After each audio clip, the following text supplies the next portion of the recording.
que pareil, j'ai toujours mes petites poignées là qui me permettent de les bouger, comme, de les changer de taille comme je veux, d'accord, de les tourner, etc. Mais c'est plus qu'une seule forme. Donc je la travaille comme une seule forme. Si je veux revenir aux formes originales, eh ben, je fais l'inverse, je fais dégrouper, je sélectionne mon truc et je vais lui dire qu'il me dégroupe tout ça. Et voilà, là j'ai retrouvé mes formes individuelles. Autre chose aussi, on peut donc modifier ces formes-là. Si je les sélectionne de nouveau toutes, je peux toutes les souder. Là, si je veux que ce soit une seule forme qui n'ait que le contour extérieur, je soude tout ça. Et voilà, et là j'ai une forme qui est du contour extérieur. Uniquement le contour extérieur.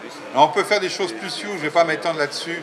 On peut faire des intersections, des soustractions entre formes, etc., des divisions. C'est un petit peu plus complexe à utiliser, mais ça permet de faire pas mal de choses quand on domine un petit peu. Je ne vais pas rentrer dans ce niveau de détail là aujourd'hui. Je vais vous montrer comment on fait une cocarde. Ça, je pense que ça intéresse tout le monde, ou presque. Je vais faire un cercle, tout simplement. Je vais faire un cercle une cocarde française. Les proportions, c'est par exemple, c'est 3 au centre, le rayon 3, diamètre 3, 6 après et 9 ensuite. Diamètre 3, diamètre 6, diamètre 9. Donc, je vais faire un cercle, donc je rappelle, j'appuie sur la majuscule et je suis dans l'icône cercle ici. Donc je vais d'abord faire un cercle de 3. Voilà. Je vais faire un autre cercle n'importe où à côté. Il va pas être avec. Vous allez voir que c'est pas grave du tout qu'il ne soit pas à côté. Un autre de 6. Voilà. Puis je vais en faire un autre de 9.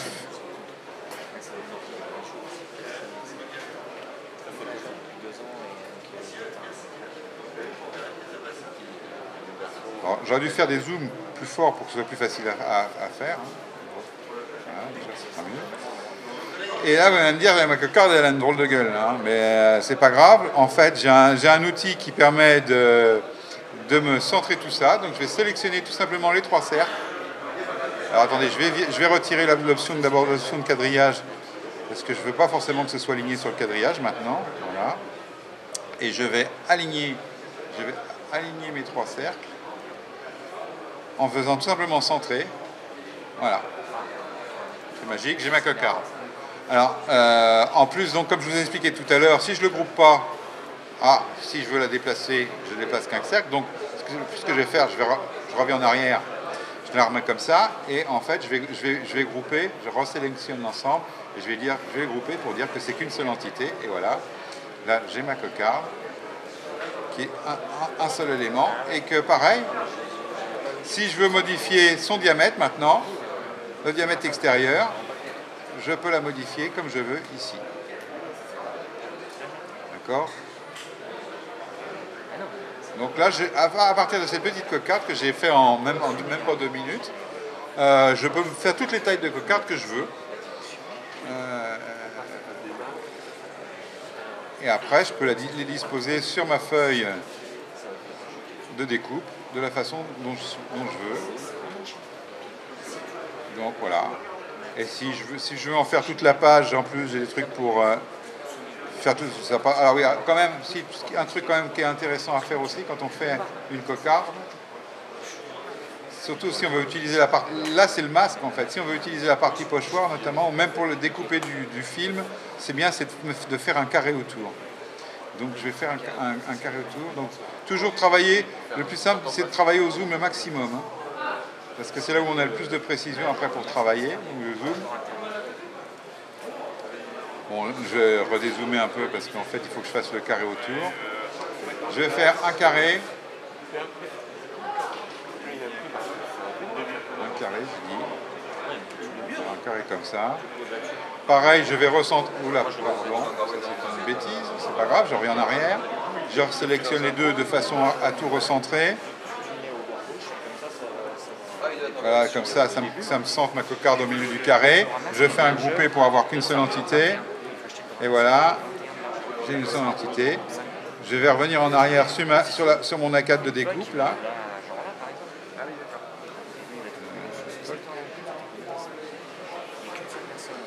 Je vais retirer le quadrillage pour qu'on y voit plus clair. Voilà.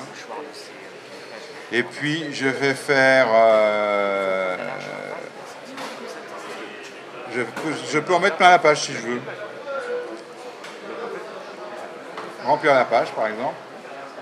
Il faut que je sélectionne la forme d'abord, hein. C'est mieux. Et voilà, là j'ai un A4 où j'ai que des masques que des pochoirs de cocarde. Bon, généralement on n'a pas besoin d'en faire autant, donc on simplifie, mais si on veut en faire moins, hein, je peux faire des rangées de 4 ou des rangées de 3. Par exemple, ici je vais faire une rangée de 4. Hop. Et voilà, j'ai 4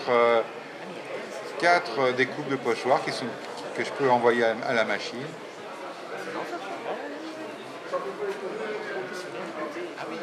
Voilà. Je sais pas pourquoi elles sont un peu décalées, c'est pas normal ça, mais bon, c'est pas très grave. Si je fais aligner, pardon, c'est pas ça, c'est ça. Aligner gauche, droite, aligner milieu. Voilà. Je vois aligner.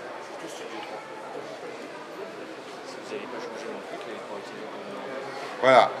Donc ça, ce dessin-là, si je lance comme ça vis-à-vis de la machine va me découper suivant les traits. Alors là, l'affichage n'est pas à sa définition maximum. Donc on voit un petit peu on voit que là sur le dessin, ça paraît pas très net le dessin. Mais sur la machine, quand on va le lancer sur la machine, le trait va être parfaitement lisse et il n'y aura aucune marge d'escalier. Hein. Ce sera parfaitement lisse. Et voilà, alors quelle heure il est, il faut que je me dépêche un peu. On peut faire des codes aussi. Des codes. Je verrai si j'ai le temps de... Je vais faire directement la démo sur la machine, si ça marche. Parce que j'ai peur que c'est un peu short au niveau du temps. Donc on peut envoyer ça sur...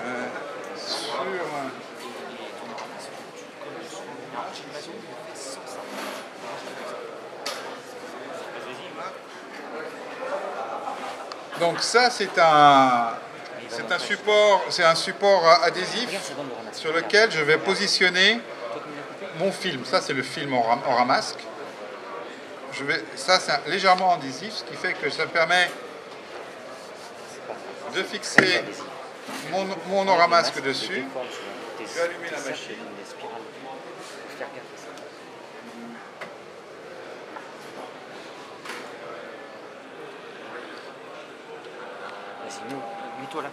J'insère l'ensemble de la machine. Vous pouvez venir de ce côté-là si vous voulez voir comment ça se passe. Là, vous peut-être mieux venir par là. J'espère que je vais pouvoir lancer parce que des fois, il faut qu'il arrive à reconnaître la machine. Alors,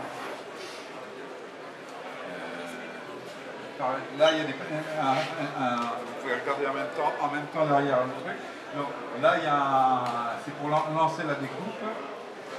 On va faire découpe avancée pour pouvoir gérer certains paramètres. Donc là, c'est pas la peine de tout retenir. Là, il faut vous demander après, si vous achetez la machine, il faut demander aux spécialistes, moi ou Gilles Mazon ou d'autres qui utilisent cette machine, quels sont les paramètres. Parce qu'il y a une profondeur de coupe particulière en masque. Là, je vais définir moi-même le matériau parce que le ramasque n'est pas défini.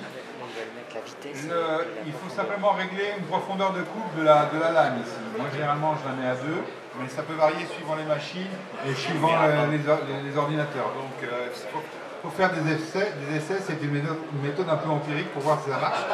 Mais... Et en fait, au lieu de mettre ici, ici, vous avez la lame et il faut la régler de la même façon que ce qui est réglé ici. Donc là, c'est sur 2. Elle va te péter ton stylet. Je la règle sur 2. La 013 là, qui est utilisée la très fine. Ça passe. Par contre, quand c'est plus épais, je crois que il arrive à faire du 0,5. Alors ce qu'il fait, c'est qu'il a fait passer plusieurs fois. Vitesse, je mets toujours une vitesse très lente parce que ça n'a pas besoin d'aller vite. Vous allez voir que même à vitesse lente, la machine va très vite. L'épaisseur, ça correspond à l'épaisseur du support. Moi, généralement, je mets vite pour le ramasse. Je demande à ce qu'il découpe, enfin là c'est pas très utile, mais je lui demande souvent à ce qu'il découpe un peu plus loin, de façon, vous voyez, il va aller un petit peu plus loin que sur un fil qui découpe un triangle. Je vais le faire dépasser un tout petit peu, de façon que ce soit plus facile après à retirer du support. Donc généralement je lui mets un dixième de pouce de chaque côté. Et puis normalement j'envoie vers Silhouette, donc j'espère qu'il va reconnaître. Ça marche, ça marche. La machine fonctionne, donc n'hésitez pas à aller voir de ce côté-là pour voir comment ça marche. Donc là, normalement, il me dit que si tout se passe bien, il est en train de me découper mes cocardes.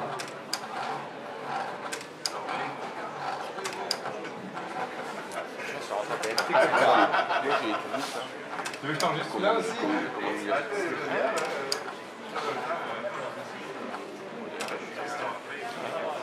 Je sais qu'il y a beaucoup. J'ai vu hier là. Quel talent. Ouais, c'est fini. Voilà. Bah, C'est pas un fait plus. J'ai des T'as pas codes, besoin de découper plus que ouais, je ce vais qu'il faut, juste. quoi. Après, t'appuies sur le bouton pour le relâcher. Et ça y est, c'est fini. Bah, je vais le montrer là. Donc,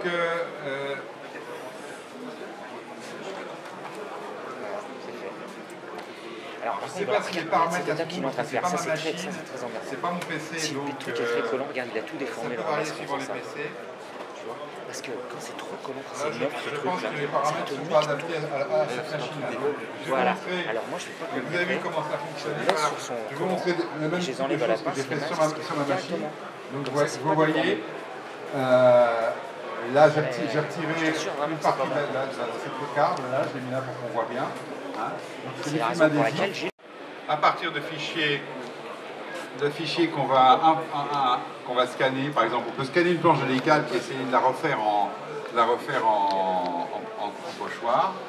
Donc, par exemple, Est-ce qu'on peut scanner une déco, carton de déco? ici j'ai une planche de décalque absolument dégueulasse hein, que j'ai scanné et j'ai réalisé au-dessus les codes simplement en travaillant pareil, toujours travailler au zoom maximum, même si c'est pas même si le décalque est dégueulasse. Là, je vous ai parlé tout à l'heure de comment faire un zéro. Ben voilà, donc là je reprends mon dessin par rapport au zéro. Je change le rond ici. Et voilà, j'ai déjà mon contour de mon zéro. Ici, pour faire l'intérieur, pareil. Oups, pardon. Alors, par contre, il y a ce petit problème-là, c'est que des fois, on chope le scan au lieu de choper le dessin, c'est pas grave. Voilà. Bon, là, il n'y a quasiment pas de... Voyons, il faut faire comme ça. Mais on peut aussi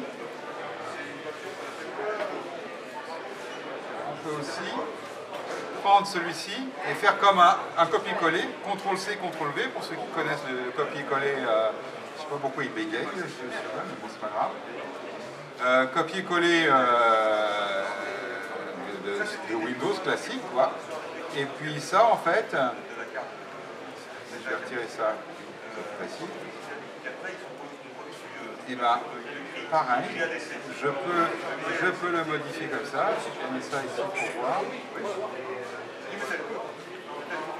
C'est pas le même, il n'y a pas les mêmes proportions. Voilà.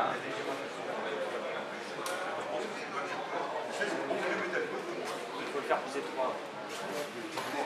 Bon, après, vous connaissez le principe. Hein. Après, c'est à vous de soigner votre truc et de... Comme j'ai pas beaucoup de temps, je simplifie un peu. Là, le 1, si je prends des lignes brisées ici, je peux faire tac, tac, tac, tac, tac, tac, tac.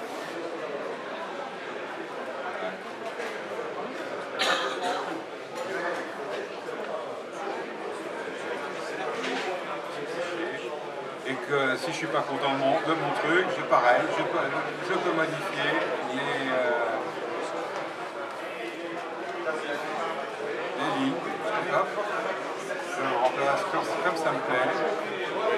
Donc j'ai pas besoin de faire un impeccable du premier coup, on peut toujours modifier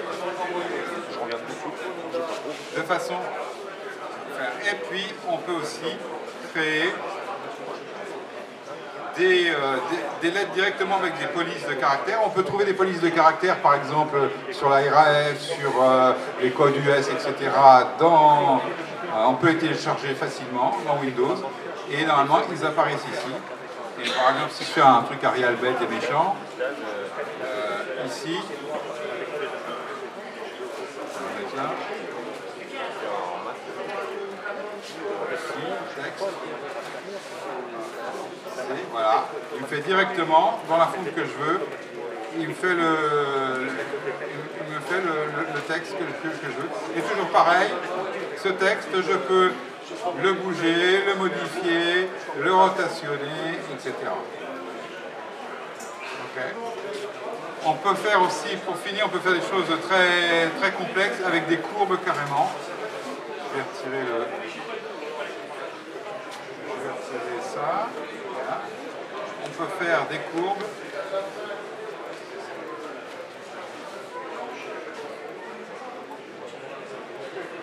Sur lesquelles on peut derrière,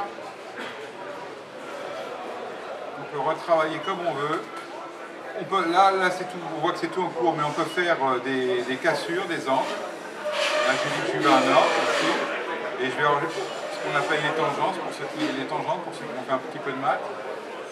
Ça permet de faire des parties complètement cassées. Angle, si je fais un angle vif ici. Voilà. Donc ça demande un peu plus, ça demande un petit peu plus d'habitude, c'est un peu plus compliqué. Je vais relancer mon PowerPoint, parce qu'effectivement c'est lui qui devait ralentir. Oui, PowerPoint.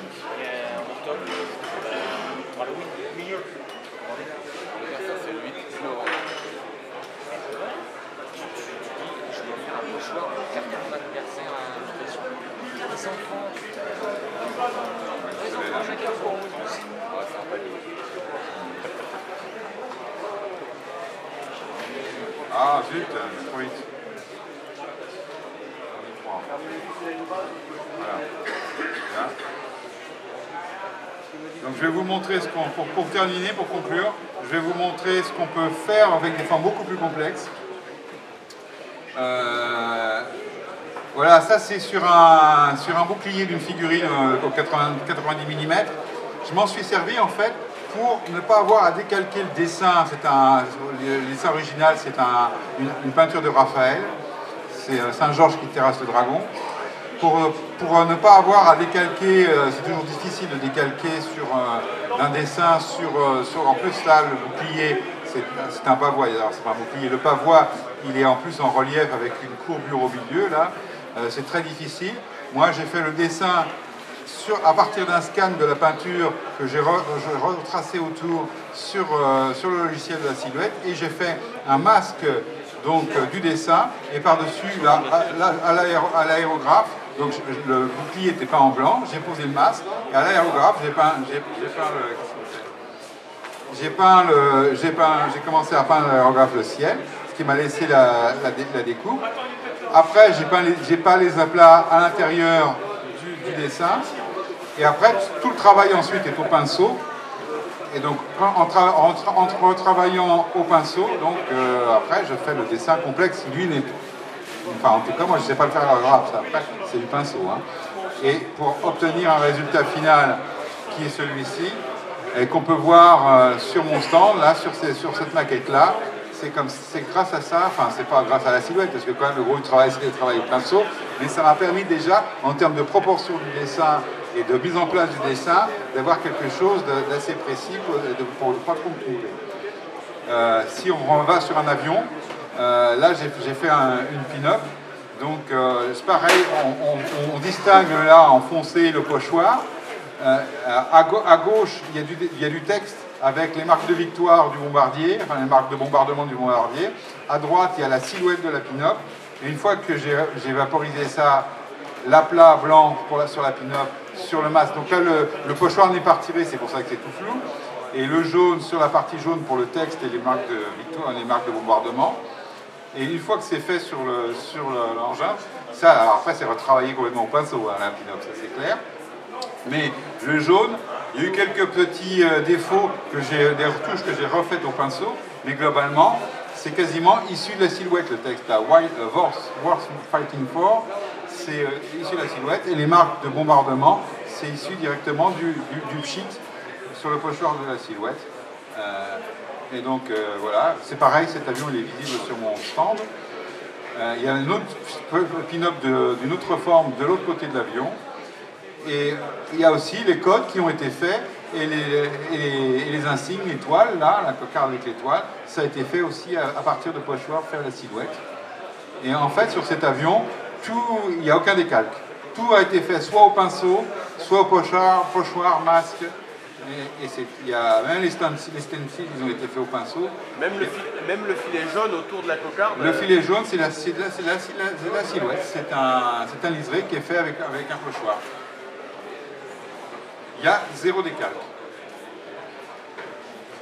Voilà, si vous avez des questions. Il reste 1 minute pour les questions, parce que je crois qu'on... C'est parfait, excellent. Merci beaucoup. Merci. Voilà, Christian.